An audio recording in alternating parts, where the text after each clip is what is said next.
Let's talk Tanya for the 13th of Tishrei of a leap year.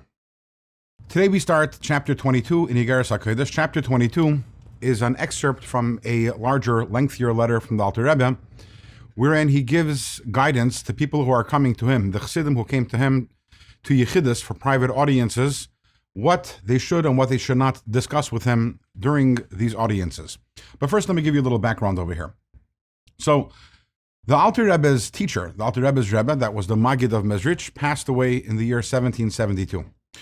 Shortly thereafter, the entire Eastern Europe was divided up amongst the many disciples of the Maggid of Mezrich, each one becoming a Rebbe in a certain area and taking responsibility, so to say, spiritual responsibility for the Chassidim in that region.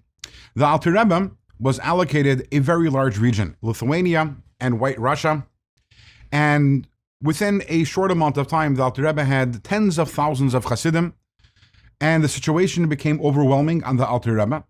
He lacked the time to be able to meet with each one of the Chassidim personally as much as they would have wished.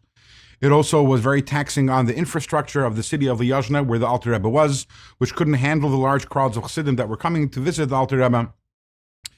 So the Alter Rebbe had to enact various enactments. These are called Takanas Lyazna, the enactments of Lyazna. And this letter is part of that, is one of several letters where the Alter Rebbe lays down the rules in order to make the situation sustainable.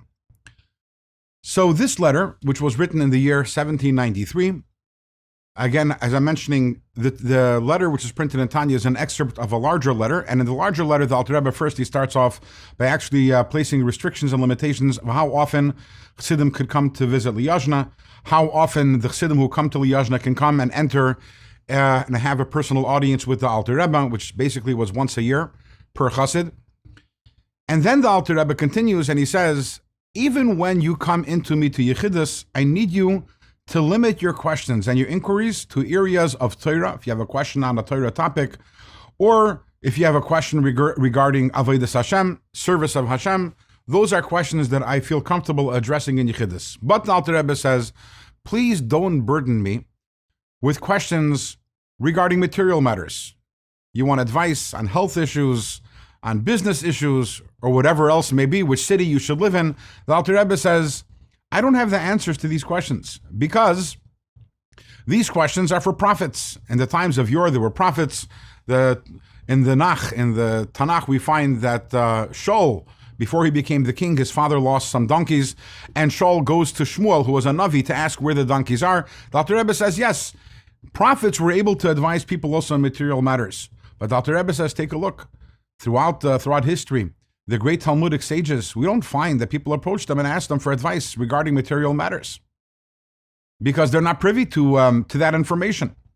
So Alter Rebbe says, in addition to all the limitations of how often you can come into Yechidus, please do me a favor. And when you do come into Yechidus, do not ask me for any guidance regarding material matters.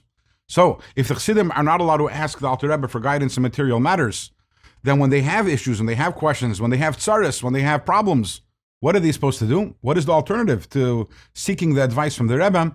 This the Alter Rebbe is going to address in the next two segments of Let's Talk Tanya.